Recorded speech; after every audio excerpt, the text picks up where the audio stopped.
এই চালাক লোকটির বউ ও তার গার্লফ্রেন্ড একই সঙ্গে প্রেগন্যান্ট হয়েছিল।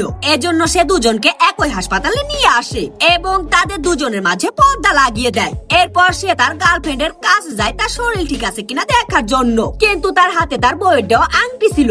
এজন্য সে আংটিটিকে খুলে তার প্রেগন্যান্ট গার্লফ্রেন্ডের কাছে যায় এবং তার গার্লফ্রেন্ডের অনেক গরম লাগছিল। এজন্য তার গার্লফ্রেন্ড তাকে জানালা খুলে দিতে বলে। এজন্য সে দ্রুত করে জানালা খুলে দেয়। তবে জানালার পাশে তার বউ ছিল, যার কারণে তার বউয়ের অনেক ঠান্ডা লাগছিল। তবে জানালা বন্ধ করে দেওয়ার কারণে তার গার্লফ্রেন্ড তাকে মেসেজ দিয়ে বলে তার অনেক গরম লাগছে।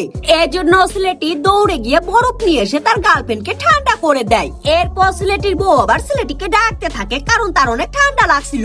এজন্য ছেলেটি আবার দ্রুত করে তার বউকে কম্বল এনে দেয়। তবে ছেলেটির বউ ছেলেটির হাতে তার দেওয়া আংটিটিকে দেখতে পায় না। এজন্য ছেলেটি দ্রুত করে লুকিয়ে তার বউয়ের দেওয়া আংটিটিকে হাতে পরার চেষ্টা করে, কিন্তু তখনই তার হাত থেকে আংটিটি পরে সোজা তার গার্লফ্রেন্ডের বেডের নিচে চলে যায় এবং সে বেডের নিচ থেকে আংটিটিকে তুলতে গেলে তার গার্লফ্রেন্ড দেখতে পেয়ে যায় এবং তার গার্লফ্রেন্ড ভাবে ছেলেটি হয়তো তার জন্য আংটি নিয়ে এসেছে। এজন্য সে খুশিতে দ্রুত করে আংটিটিকে হাতে পরে নেয় এবং তখনই হঠাৎ করে তার গার্লফ্রেন্ডের পেটে ব্যথা শুরু হয় এবং তার বাচ্চা প্রসব করার সময় হয়ে যায়। এজন্য ছেলেটি তার গার্লফ্রেন্ডের পেটে হাত দিয়ে মালিশ করতে থাকে। তবে তখনই তার বউয়ের পেটেও ব্যথা উঠে। এজন্য ছেলেটি দুই হাত দুই দিকে দিয়ে দুজনের পেট মালিশ করে দিতে থাকে এবং হঠাৎ করে ছেলেটির গার্লফ্রেন্ড ব্যথা সহ্য করতে না পেরে ছেলেটির হাতে চিমটি মেরে দেয়, যার কারণে ছেলেটি ব্যথা পেয়ে লাফিয়ে ওঠে এবং তার গার্লফ্রেন্ড ও তার বউয়ের মাঝে থাকা পর্দাটি খুলে যায় এবং তখন ছেলেটির গার্লফ্রেন্ড ও ছেলেটির বউ একে অপরকে দেখে সবকিছু বুঝতে পেরে যায়।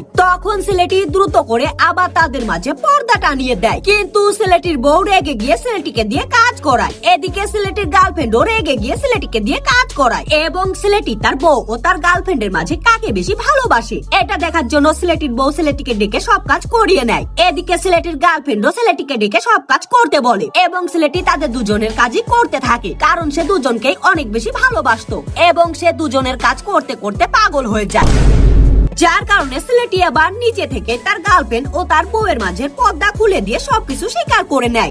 তখন ছেলেটির বউ ও তার গার্লফ্রেন্ড দুজনেই তাকে ছেড়ে দেয় এবং তখন ছেলেটি মাথা ঘুরে পড়ে যায়।